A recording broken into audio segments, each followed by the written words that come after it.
Depuis plus de 10 ans, citoyens, élus et toute une tripotée d'associations luttent dans le Var contre un projet de carrière sur la commune de Mazoc.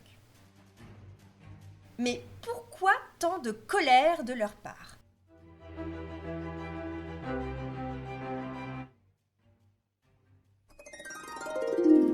Eh bien parce qu'un industriel, dont je tairai le nom, Mais vous n'allez pas commencer à critiquer en public mon ami Provence Granula.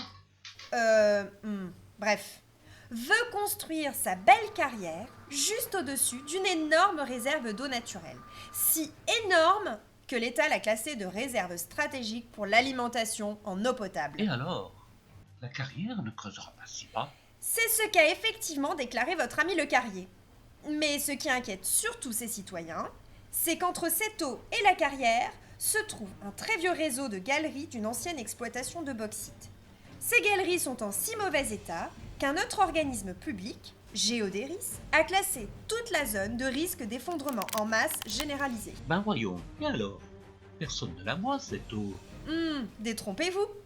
La commune voisine utilise pour son alimentation en eau potable la source d'Élec, source directement reliée à cette réserve d'eau. Ainsi, 5500 habitants boivent quotidiennement de cette eau. Ah, c'est tout.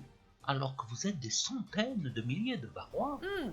Puisqu'apparemment ça ne vous suffit pas, continuons. Cette réserve d'eau alimente au moins deux autres sources, la source de la Figuière et la source Lyoto, qui, toutes deux, se jettent dans la rivière du Carami, qui alimente elle-même le lac de Carcès, spécialement créé pour alimenter en eau potable une très grande partie de l'aire toulonnaise. Ainsi, Toulon, la Seine-sur-Mer ou le Lavandou sont alimentés par cette eau. Oui, bon. Pas une, mais 4 communes du Var. Attendez, ce lac alimente aussi Hyères, Carqueiranne, La Crau, la Londe-les-Morts, Bormes-les-Mimosas, Soliès-Pont, Soliès-Ville, La Farlède, Pierrefeu, Colobrières, La Valette du Var, La Garde, Le Pradet, soit en tout plus d'une quinzaine de communes et des centaines de milliers d'habitants. Ça vous suffit, monsieur? Mais attendez, ce n'est pas fini. Ce n'est pas fini.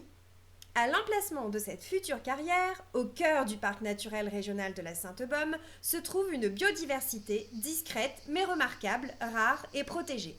C'est le cas par exemple de la magicienne dentelée. Ah, tout ce bins pour une bestiole tellement discrète que personne ne la voit. Mais je n'ai pas encore fini. En plus de cet insecte, qui d'ailleurs est le plus grand d'Europe, on trouve aussi l'Ibéris à feuilles de lin, le Psamodrome d'Edwards, le Pélodite ponctué, l'alouette Lulu et le majestueux Circaète Jean Leblanc, les splendides guêpiers éroliers d'Europe, la zygène cendrée ou encore la proserpine. Mais le joyau de cette biodiversité se trouve dans les anciennes galeries. En effet, un gîte d'une qualité et d'une richesse exceptionnelle, car plus d'une centaine de chauves-souris y vivent, dont des espèces rarissimes comme le murin de Cappuccini. Ah, voilà qu'il faut protéger des vampires maintenant. Les chiroptérologues ont d'ailleurs fait classer le gîte d'importance régionale. Sa destruction aurait des répercussions sur les populations de chauves-souris de plusieurs départements de la région PACA. Bon, ça y est, vous en avez fini maintenant avec vos classements prétentieux. Prétentieux? Attendez. Comme vous le savez maintenant, cette réserve d'eau alimente des sources. Des sources aux eaux pures se jetant dans le Carami, rivière de première catégorie. Et là aussi, nombreux sont les groupes biologiques rares et protégés qui y vivent. Dans ces sources fraîches et oxygénées, perles et éphémères, espèces bio-indicatrices par excellence, trouvent les conditions idéales pour se développer. Et dans la rivière, truite fario, barbeau méridional, blajon, cistude, lys martagon, fougère langue de cerf, lathrée écailleuse, rainette méridionale, martin pêcheur, cincle plongeur, constituent une chaîne alimentaire remarquable. Et pourquoi pas la licorne et le dahu?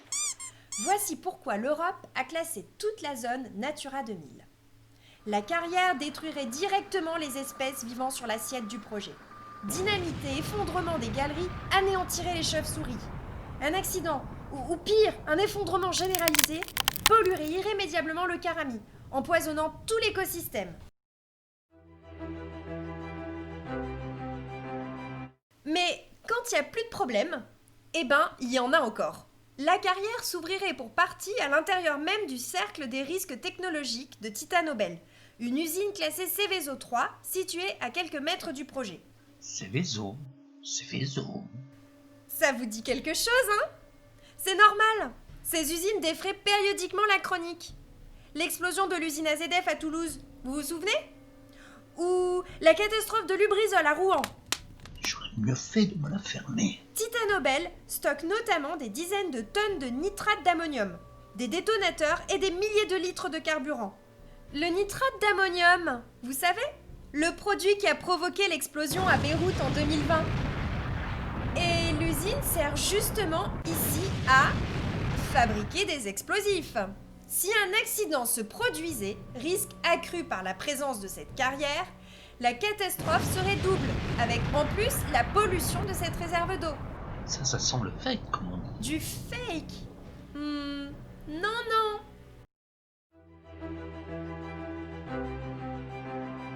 Du fake? Mais non, il suffit de lire les rapports officiels. La communauté d'agglomération de la Provence verte en a pris connaissance et, en 2019, les 28 maires ont voté à l'unanimité une motion contre la carrière de Mazogues. En bleu, les communes qui boivent l'eau de la réserve.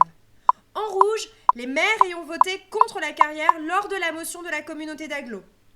Et en vert, les communes ayant voté contre via une seconde motion rédigée par le Parc naturel régional de la Sainte-Baume. Oh, mais ça va, tous ces maires inquiets pour rien. Mais il n'y aura pas d'accident. Est-il déjà arrivé en France que des carrières polluent un cours d'eau? Dans le tiers-monde, peut-être. Mais en France, jamais. Pourtant, ces accidents existent depuis longtemps. En 1971, déjà, le journal Le Monde sort un article sur les conséquences désastreuses d'une carrière sur une rivière dans la région lyonnaise. Plus récemment, en 2018, la carrière de Glomel en Bretagne a pollué tout un affluent de l'Élé.